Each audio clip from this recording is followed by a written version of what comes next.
Harmless? Well, it's still legal. The Carrie Harrison Files. And it is the Carrie Harrison Files. Carrie Harris with you. Welcome. Welcome, welcome, welcome. Good show today, filled with everything you've been thinking, things you may not have been able to say to others. Plus, we're going to be bringing on, in the next half of the show, an NHL hockey pro who came out of the closet and is specifically showing up here to talk about the importance of all of us not being disappeared or literally painted over like the walls of the Pentagon, literally, just a week ago.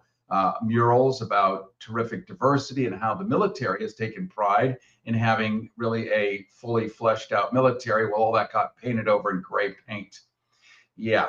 So you're not going to want to miss it as Brock McGillis lays out some brave thinking and inspiration, something we need during these times, as only a professional athlete can do so during these times. We're also live streaming right now on YouTube. You can simply Google Carrie Harrison YouTube and subscribe so we can stay connected and tethered in case our signal goes down. Remember, our phones went down last week for no reason, only during this show. So we can stay connected and tethered. Or when you get to your destination, you can switch over to your mobile phone and continue to watch and listen on our Carrie Harrison YouTube channel, which you can also find at kpfk.net. kpfk.net will take you straight there. Well, meanwhile, I have to say, during these unimaginable times, I'm heartened to see tens of millions of wide-awake people who have not been guzzling the Kool-Aid of coup d'etat cheerleading. We're given to believe that the entire country is filled with knuckle-walking mountebanks, people whose IQ barely ticks above 80, who seem to overwhelmingly have reelected the Red Lobster. Yeah, we now learn from a friend of the show, Greg Palast, whom we've had on many times before, whose creds include BBC and Rolling Stone and The Guardian, that over 3 million Democratic votes were disappeared by multiple secretaries of state. And that if there hadn't been such a massive voting purge, Kamala, like her or not, she would have won the Electoral College, and we would likely be having a very different conversation right now. Instead, Fox News now controls the entire Pacific Fleet, despite absolute campaign promises to keep America out of foreign wars. We're now threatening to use our military against our North and South allies, both Canada and Mexico, even invading territory of the sovereign country of Denmark, part of the EU, a NATO member. So if you could violate the most basic of your campaign promises, why would anything else actually look, smell, or turn out the way the least skilled among us were so wildly hoodwinked by promises of gold and swimming pools and movie stars and cheap cornflakes? Prices have not gone down, will not go down. The White House has clearly stated that it plans to turn the entire Gaza Strip into a giant commercial real estate venture and hotel region for profit. In what was previously known, let's just take our grandparents' era, and then 1,000 years before that, that was called colonization. Then in the past 20 or 30 years, we made it elegant sounding and called it nation building. And now it's good old-fashioned real estate development and land grab, after expelling nearly 1.8 million people who've lived there for over 1,000 years. You think they're pissed? Well, we broke a story some 6 months ago about the over $6 billion in untapped oil off the Gaza Marine. Predictably, that remains a silent set of spoils, much as the pumping oil derricks were never part of the published nation-building result after invading Iraq. Even now, the new acting undersecretary of the new State Department, a Mr. Darren Beatty, said he recently tweeted, quote, competent white men must be in charge if you want things to work, period. I'll just repeat that in case your windows were down and you didn't quite hear that. Competent white men must be in charge if you want things to work. Now, that's not meant to imply that incompetent white men shouldn't be in charge. It's a linguistic trick to point out that all white men are naturally competent, and specifically excludes 100% of all women on the planet and all other men who are not white and likely may not even be considered men soon either as these laws continue to evolve. I know it can't be, but what you've already seen has happened. And I haven't even mentioned half of what we've seen already. I'm further heartened by seeing brilliant satirical memes. I've received more heads up messages from you than I can even begin to answer, so I apologize. But it's fantastic. And none of this is coming from the old guard Democratic Party, but from you. Thousands and thousands of clever and brilliant sentient people. And it's hugely hopeful that the newly named vice chair of the Democratic National Committee is 25-year-old David Hogg. You might remember him as the young gun control activist and student survivor of the Stoneman Douglas high school shooting. So we're literally beginning to see a reboot of the spineless and withered Pelosi era party of pabulum promises and paltry performance. That was a quadruple alliteration. I feel really good about it. Erotic, possibly. Young blood has literally risen up in front of our eyes, finally, and there's a good shot that whatever is left of the resistance will actually look and act like proper resistance. So this could be a pivotal moment. Now, I'm going to share with you something from the Daily Beast, which sums up so beautifully just the past couple of weeks of recklessness and chaos, as Mr. Trump would say, the likes of which we have never seen before, because the likes of which we have never seen before. In fact, our Constitution pretty much forbids the likes of this ever to even be imagined, possibly discussed, but never actually executed. This is an article by David Rothkopf, and it's worth taking a minute to absorb for all of its nutrition and reality. Mr. Rothkopf writes, quote, what the Musk-Trump administration's first 2 weeks in office have communicated with gut-wrenching clarity is that the coup attempt on January 6, 2021 has never stopped. What's more, that coup looks very much like it is now succeeding thanks to the fawning, yawning complicity of the supine media. That's good, isn't it?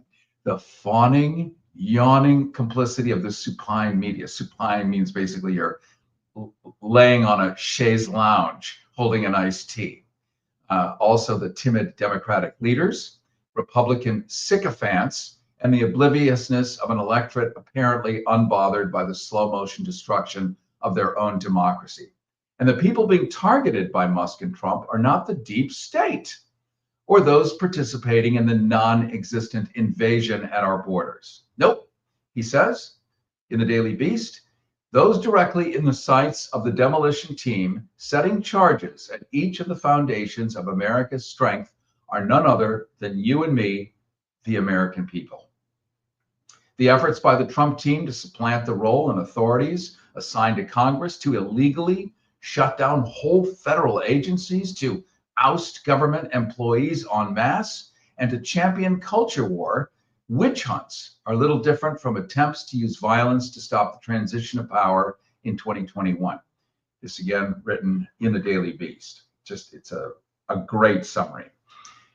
It continues. The reason the law protects civil servants from arbitrary partisan termination is because our elected representatives determined it was in our interest to immunize them from the ebbs and flows, from the passions and stupidities of American politics.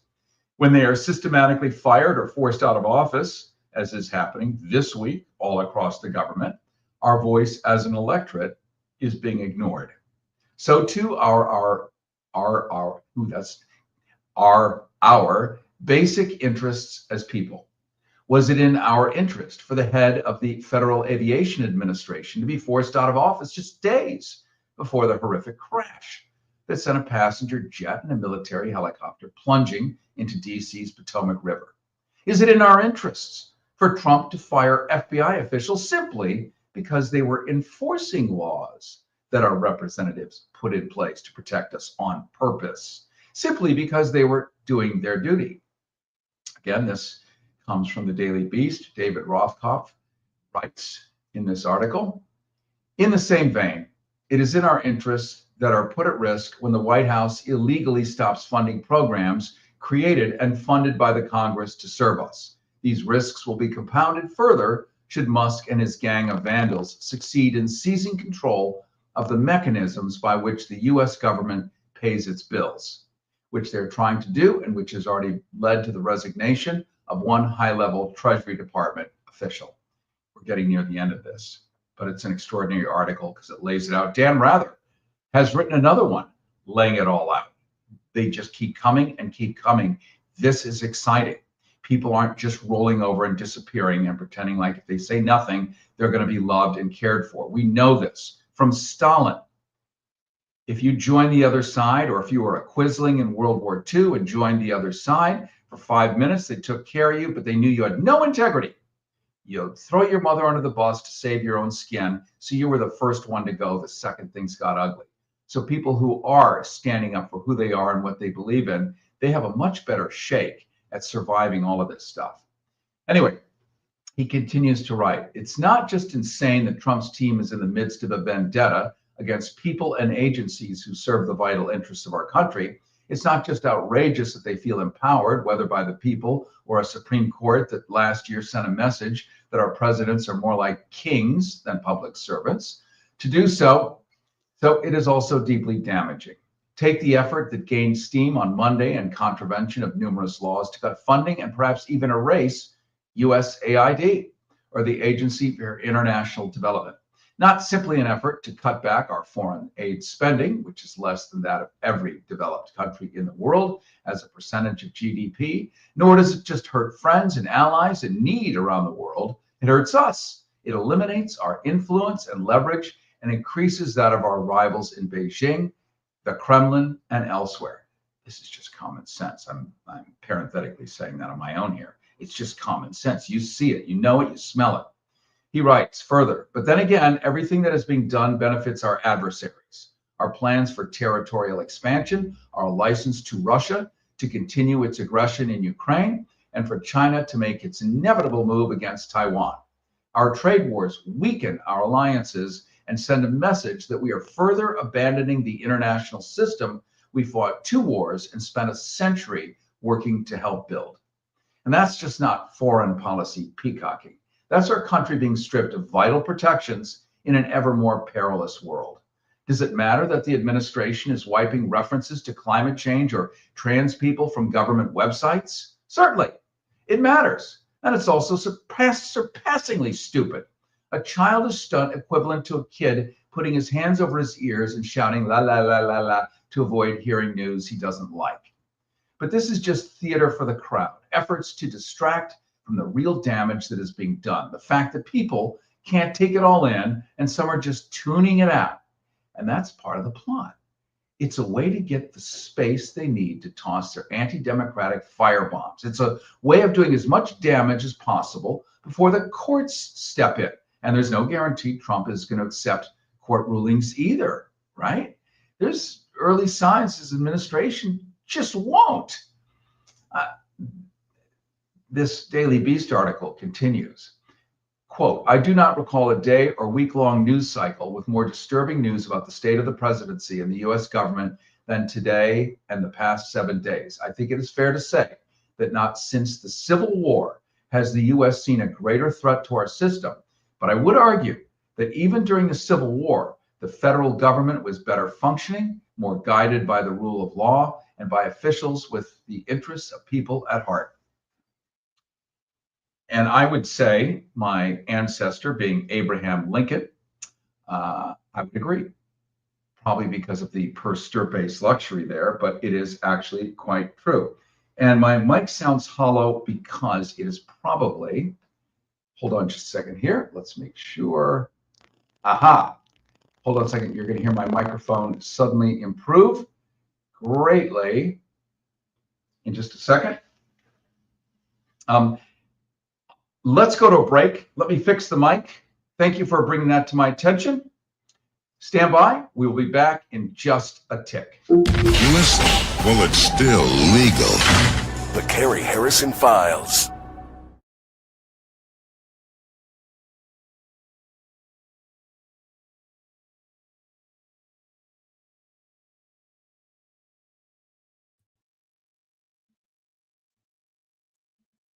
Okay.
This is the Carrie Harrison Files. CarrieHarrison.com. Harrison Files, CarrieHarrison.com. Don't forget we are live streaming on YouTube. The reason for which is when you pull up to your destination, you no longer have to switch off your radio and run, because we are doing a pledge drive and we're going to give some love to the station. I don't want you to miss a minute. So you can just Google Carrie Harrison YouTube. Up we come. You can watch visibly and see our openly gay hockey player talk about courage and how to survive as a non-white male, even though he's a white male. But you know what I mean? As the State Department has now declared only white men can run everything. That leaves, half the nation completely out of the picture. It takes a professional athlete to explain what courage looks like. He's coming up in about 20 minutes, so you're going to want to do that. You can go to kpfk.net, kpfk.net, to be able to stick with the live YouTube feed and see the videos anytime you want. We're finishing up an article in the Daily Beast. This is written by David Rothkopf. He continues in this article, and now my audio says low. Okay, so let me just say this, and I'm going to pull the fourth wall for everyone listening. It is not my job to do a mic check. I do the mic check. If it's not good on the other side needs to use both ears, left ear, right ear, and tell me, not in the middle of my show, tell me my audio is not good. That's why we do a mic check. That's why we start early, to do all of this stuff. And then telling me in the middle, oh, your mic is off.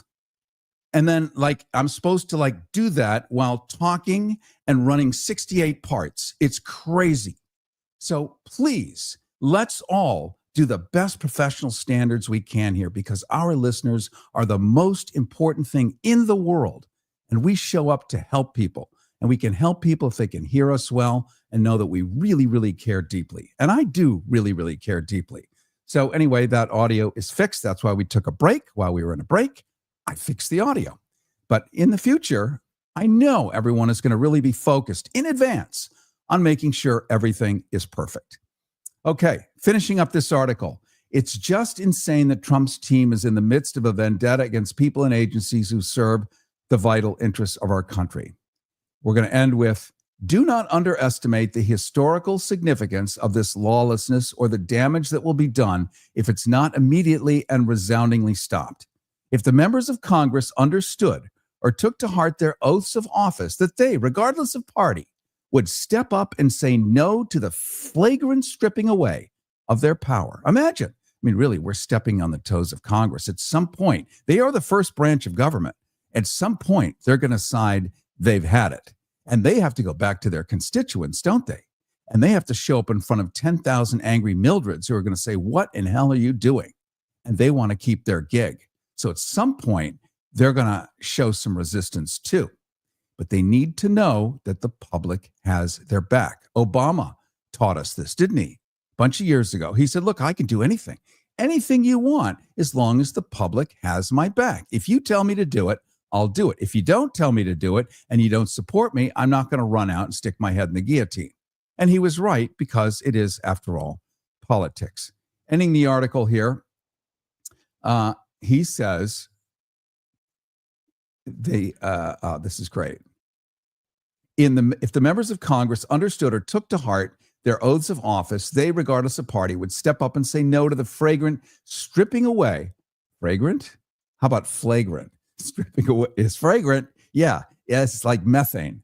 Stripping away of their power. If the people understood that they are the targets of this onslaught, as they were when their voting rights were curtailed, as they were when companies and billionaires were given the upper hand in our politics via Citizens United, as the vast majority of us will be when our system is further rigged to serve the few at the expense of the many, they would take to the streets and they would not leave.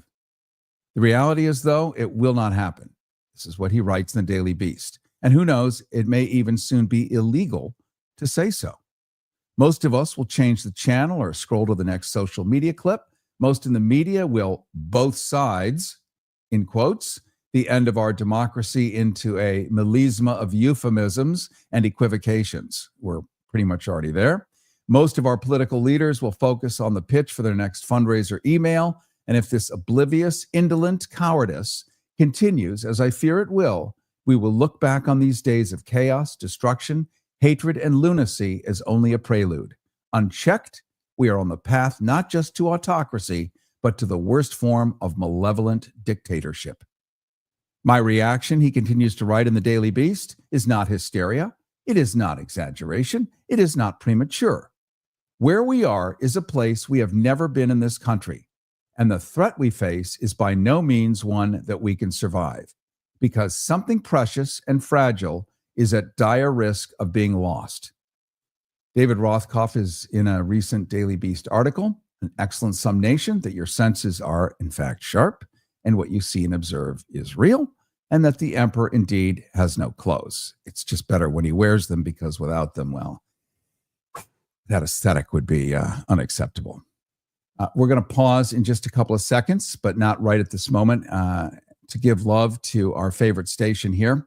And reminding you, we're also live streaming right now on YouTube. You can simply Google Carrie Harrison YouTube and subscribe so we can stay connected and tethered. If our signal goes down or you show up at your destination, then you can switch over to your mobile phone and continue to watch and listen on our Carrie Harrison YouTube channel, which you can also find very easily at kpfk.net.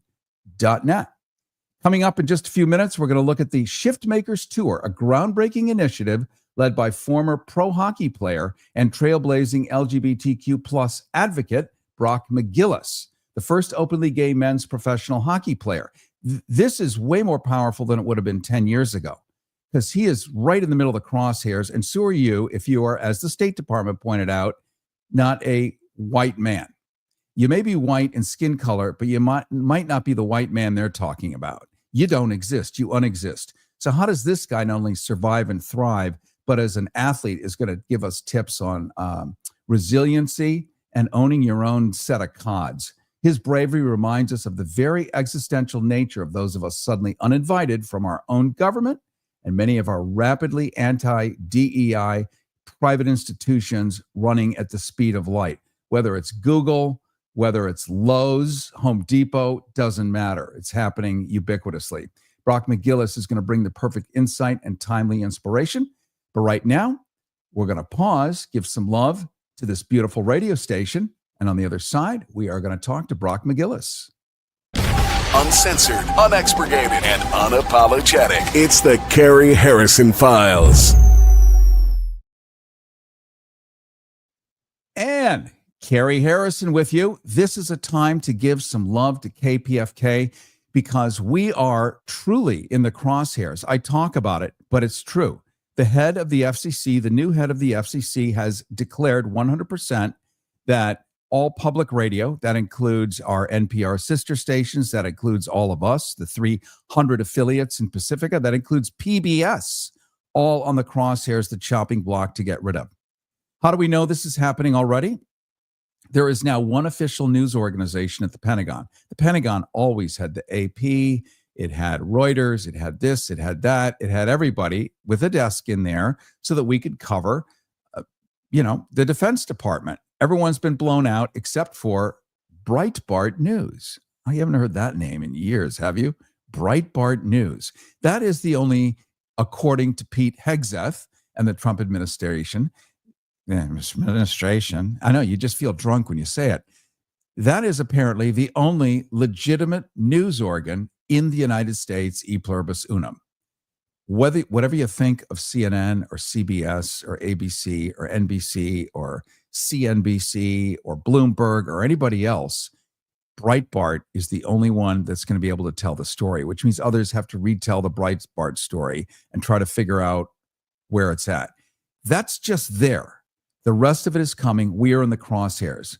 So we're asking you to support us by picking up the phone and making a donation of whatever you can. I would recommend $75, $100, $150. It is a legacy donation that will last, because everything we do ends up as a permanent podcast. I'm live streaming right now on YouTube. That goes out across the world, and we actually educate kids. You know, I was in Switzerland last summer teaching international kids, 10 to 14, how to do media, but how to do a special kind of media, how to do research, find out what's true, look at propaganda, spot it out so that they can help people older than than them and help their peers so that we have a shot of somebody in the resistance, very much like David Hogg now as the vice chair in the Democratic Party at 25 years old.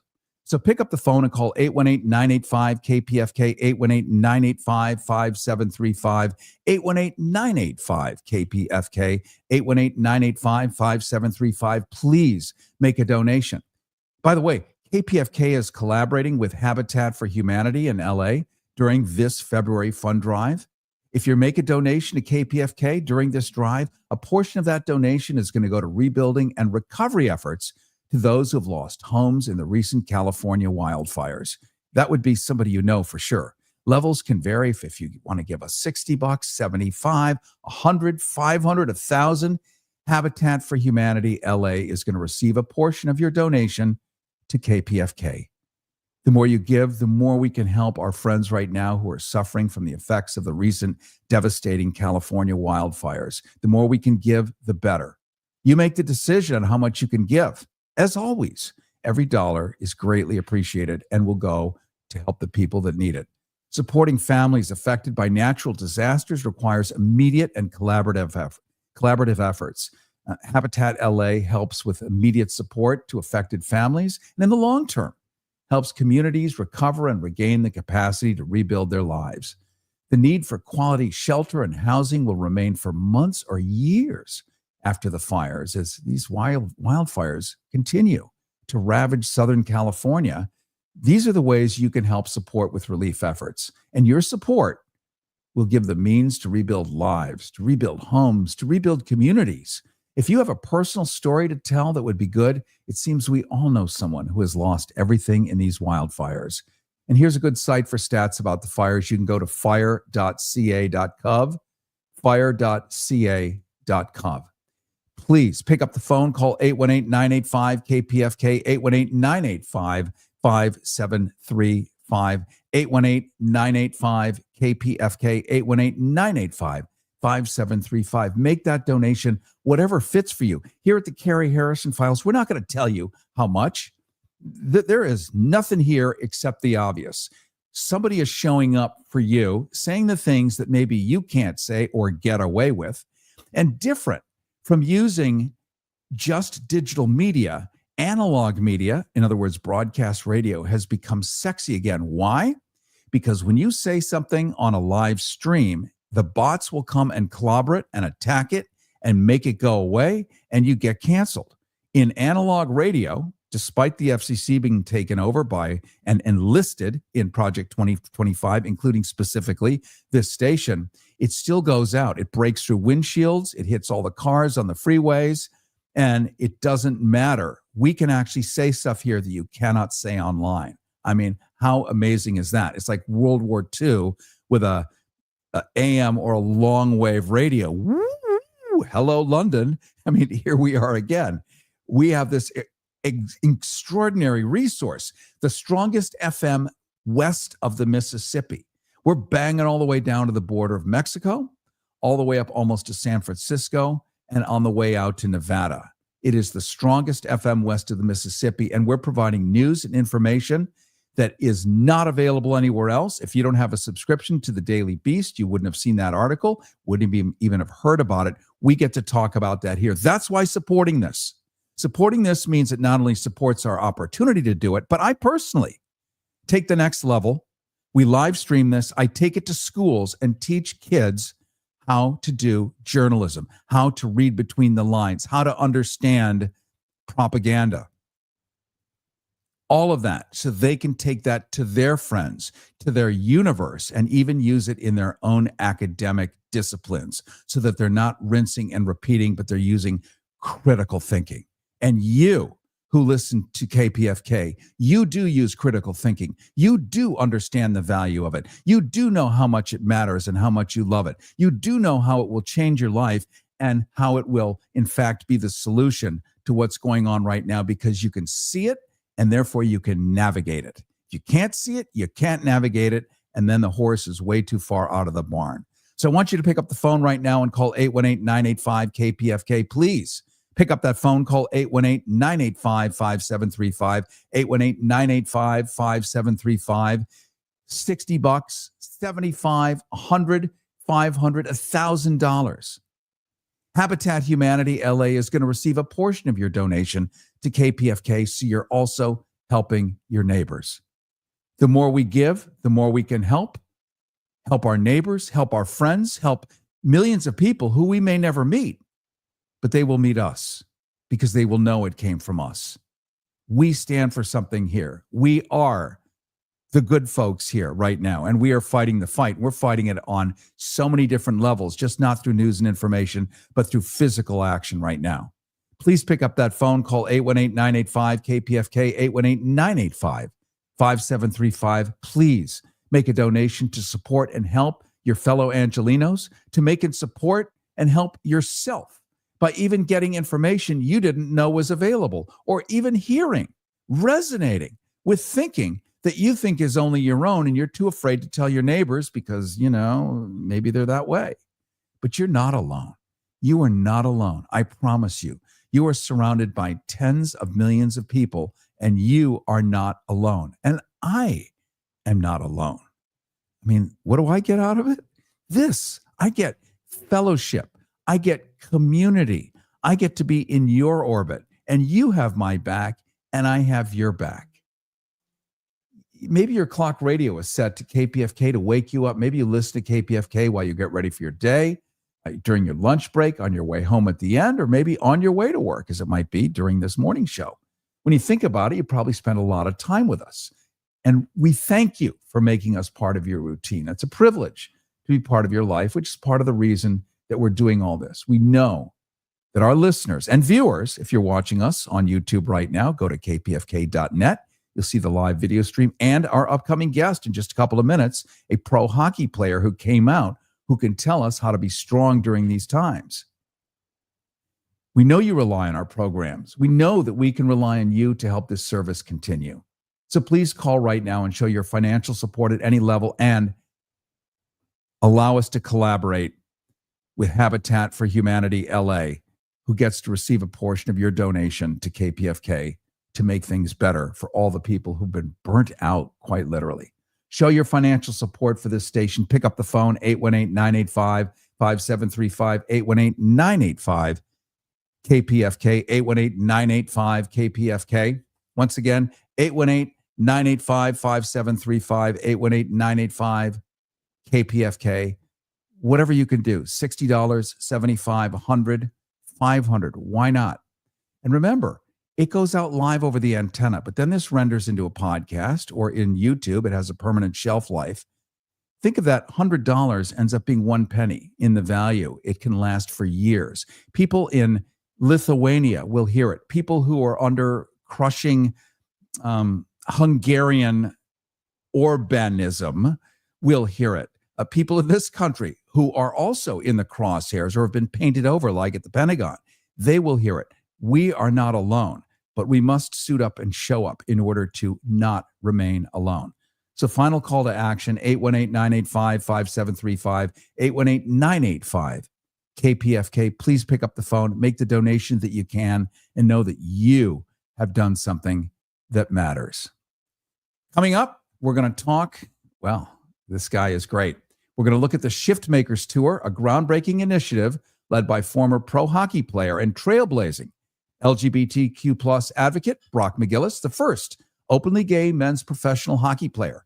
His bravery reminds us of the very existential nature of those of us suddenly uninvited from our own government and many of our rapidly anti-DEI private institutions. Brock McGillis brings the perfect insight and timely inspiration, and it's next here on the Carrie Harrison Files. This is the Carrie Harrison Files. CarrieHarrison.com. Okay.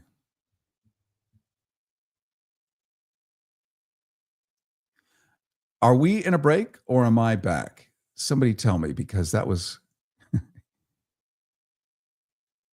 assume we're in a break.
Uncensored, unexpurgated, and unapologetic. It's the Carrie Harrison Files.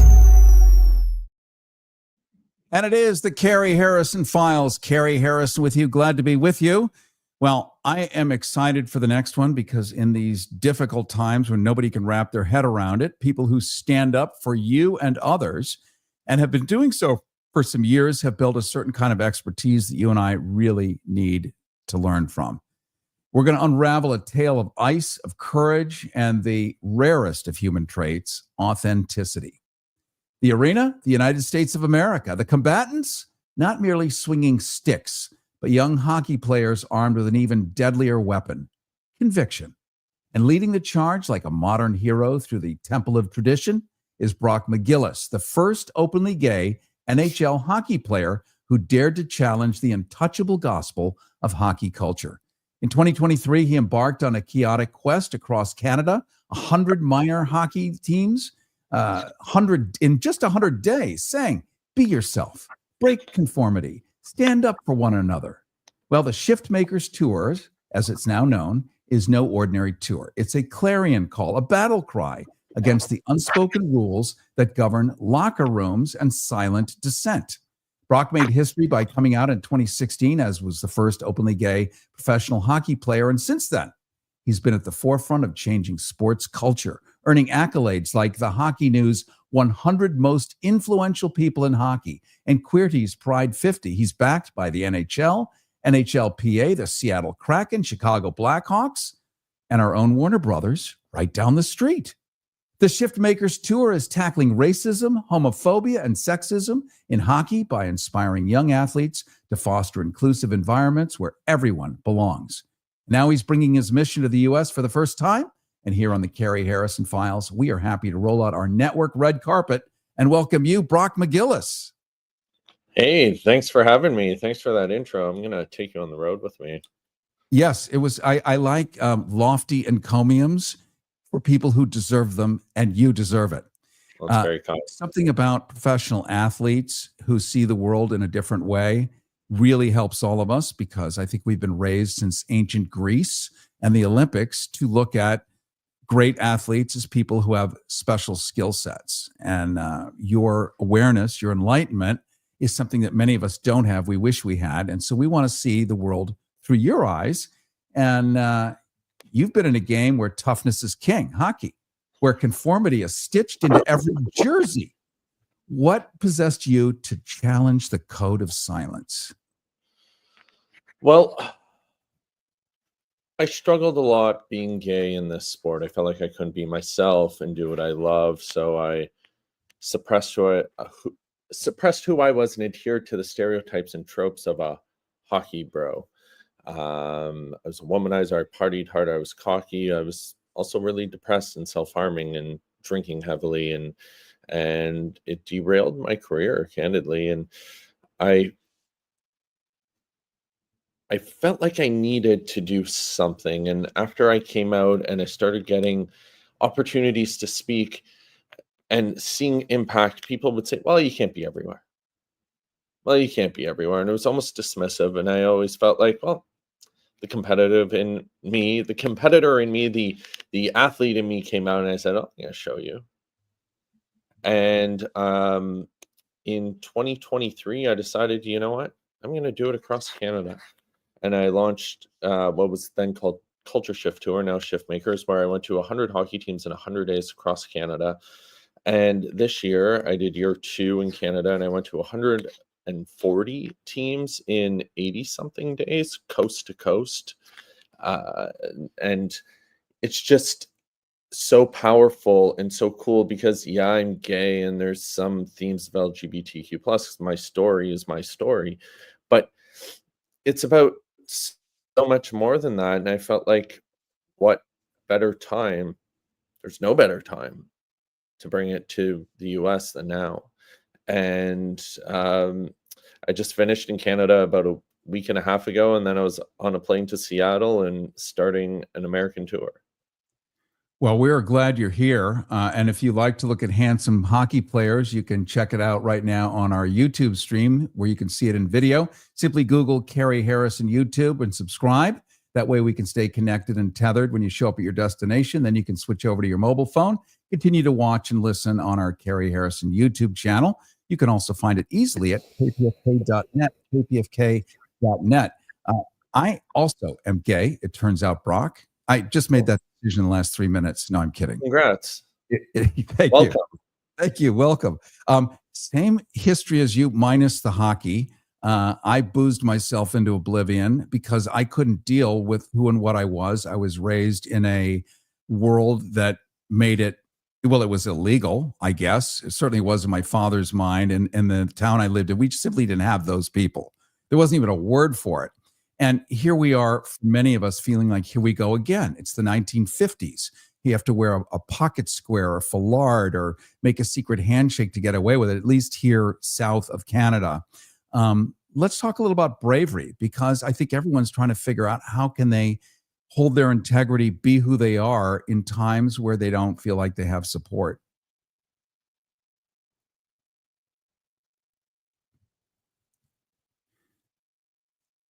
Listen, well, it's still legal. The Carrie Harrison Files.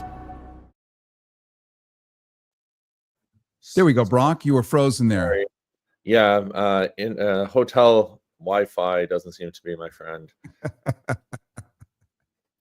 Well, you're our friend. So give us some thoughts on fortitude and congruency with your nature, being who you are, even though not everyone may love it at the moment, but certainly you're backed by the NHL. You're backed by the Hawks, my home team. I'm from Chicago. Nice. Even the brothers Warner, whatever's left of them. I mean, that's a giant bunch of people saying you're cool. So with all of that, like, how do we suit up and show up for who we really are when we're told right now, not cool? Yeah, I think my biggest thing is, listen, 10% of people are going to love you unconditionally, and 10% of people are going to hate you unconditionally. But there's 80% in the middle. And I think with those people, whether we're talking, politics right now in America is an interesting time, to say the least. We love Canadians. You put it so I'm just going to parenthetically, there's a joke. How do you get 10 Canadians out of a swimming pool? How? Ask.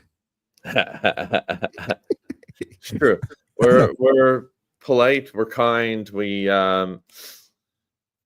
but I think the thing is, for me, is that I think twofold. Number one, I think we have to show people, and I don't know if we always do a good job of this, is that, okay, you're worried about the price of eggs, and I'm using eggs because that seems to be all that anyone's talking about in America right now. You're worried about insulin? So are we. And we're aligned on a lot of things. We just also need you to align on this. No different than we need, them to recognize the impact of language, behaviors, and attitudes and start to stand up to it and have the bravery and courage. We need our allies in this moment. But we ourselves just got to keep living. I was a little afraid to come to the US. I'm not going to lie to you. And I'm going to pretty progressive spots. Like I get to pick and choose. But I was still a little concerned. And I went, well, I got to keep living. I remember one time I went to a small town in rural Alberta, like way up north, like an oil town in northern Alberta. It was like minus 60 degrees and snowing, which is wild. And they're like, well, we're a little concerned about your safety. And I almost didn't go. But I thought about it and I went, well, there's kids here who are queer, who are gay, who are going to hear that I didn't show up because I was concerned about my safety, and they have to live there every day. The more we exist and set the tone, set the intention, show young people, no, keep existing. No, we've gone through this, we've gone through worse, and we've come out the other side, and we will again. I think for our community too, I think we have to look at a number of things. I think we got complacent. I think there was a little bit of time where we got incredibly complacent. We had enough rights. We were comfortable. And we didn't advocate anymore. And I think we need advocates again. I think we need activism, but we also need advocates on the inside who are pushing in saying, hey, they're going to come at you if you don't start shifting this. And we need to work together as advocates and activists to evolve it. Well put.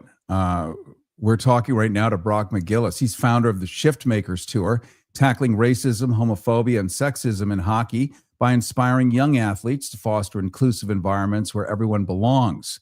He's been featured in the New York Times, also been backed by the NHL, Chicago Blackhawks, Seattle Kraken, Warner Brothers right next door to us here. And during these strange times, his voice is one of inspiration and a reminder that there are no second-class seats on the actual playing field of life. So in the locker room, which has a monodimensional single music note of culture, you just brought in, bassoons and trumpets and cellos. Is there a way you can help the rest of us, like, get out of the freaked out, sit in the corner and hide part? Like, where do you find that inner strength? I think for me, it's just, I think I look at it like, hey, you either sit there and dwell. It's no different than my coming out. Part of my coming out is because a dear friend of mine ended up on a terrorist hit list. And he was hosting a charity event and said, I don't think you should come. I said, what do you mean? He goes, well, I'm a target. And I said, well, are you going? He said, yeah. I said, I'm coming with you. I'm not going to be afraid. I'm not going to be scared out of here. And I went with him. And the next day I called a journalist and said, I'm coming out. I think now more so than ever, we're going to see our community, and we have throughout time. This is where, more people are going to stand up and come out. More people are going to create art, music, different things. It's going to be a catalyst for an evolution of our community. And we're going to see it happen in real time. I think we just have to just ground ourselves a little and go, okay, I'm currently in LA. I can take a breath.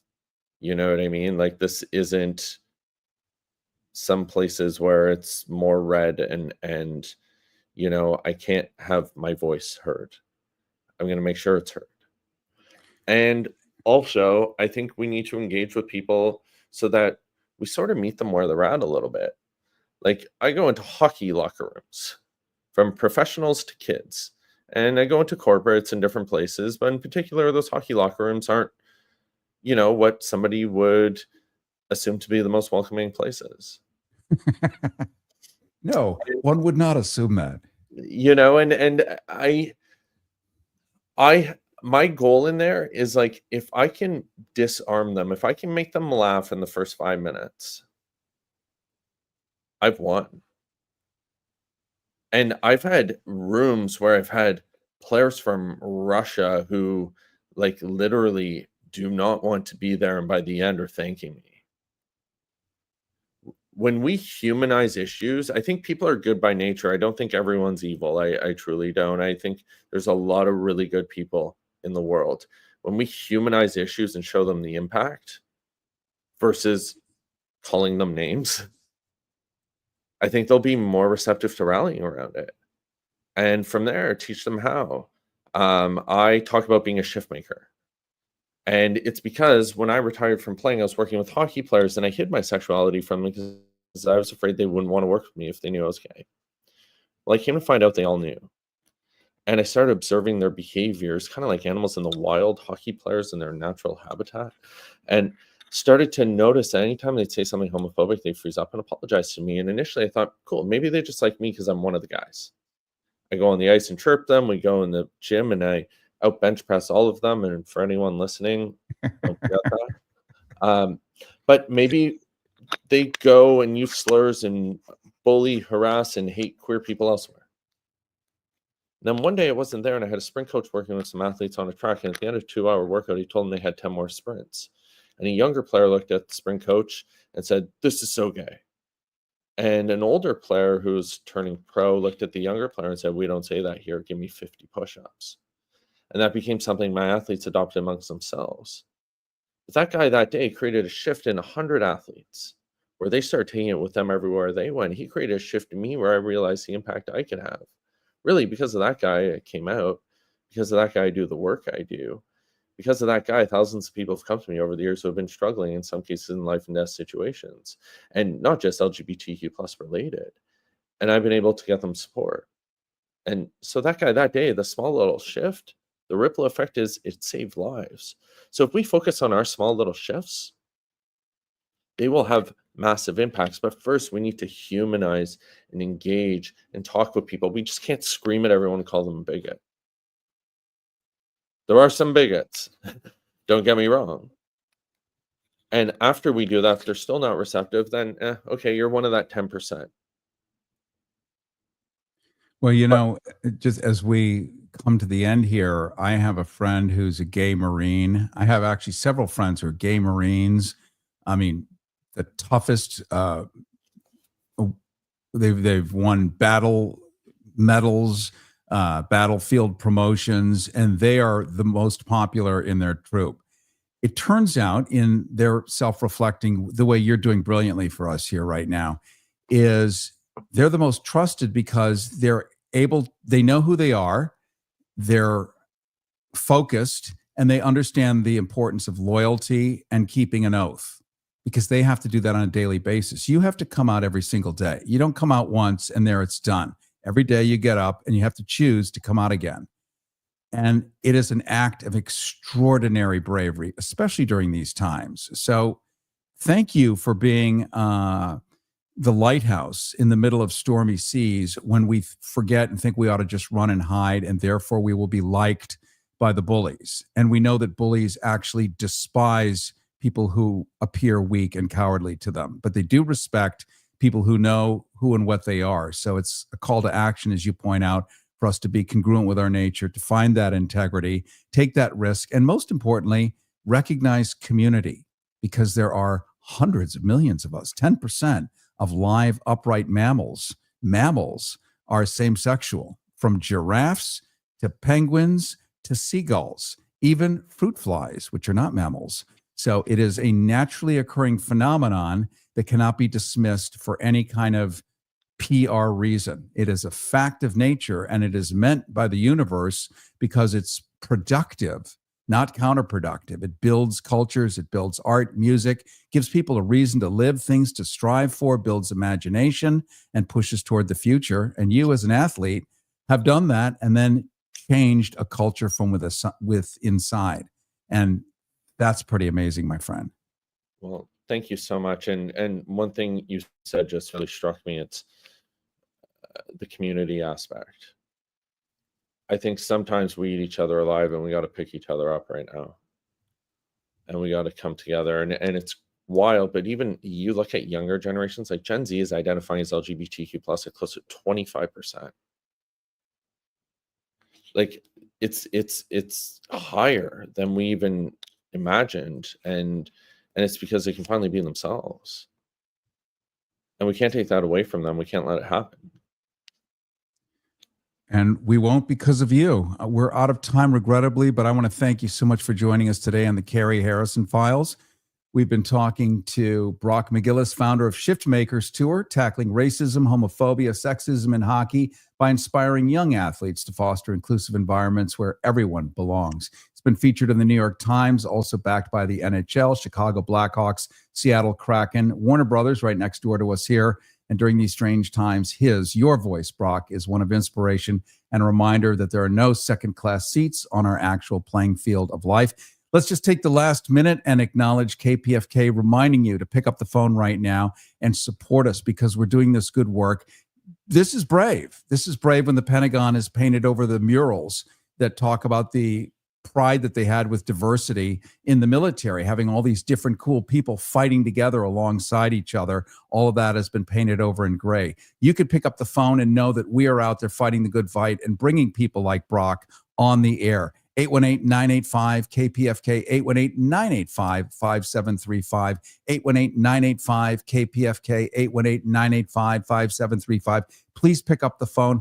Please make a donation. Please do everything you can to support independent media while we are still here. Please do that, 818-985-KPFK, and just know that we're also collaborating where your donation is going to help people that have suffered from the fire. It's an extraordinary blend of awesomeness today at 818-985-KPFK, 50, 100, 150, whatever you can do, it does matter. 818-985-KPFK, 818-985-5735. Carrie Harrison with you. Very much enjoy seeing you. Don't forget, you can see the end of this live stream at kpfk.net, the Carrie Harrison YouTube channel, and keep giving and keep supporting because your voice matters and your voice comes through our analog signal. So let's keep this thing cooking. 818-985-KPFK, 818-985-5735. Carrie Harrison with you. See you next time. Uncensored, unexpurgated, and unapologetic. It's the Carrie Harrison Files.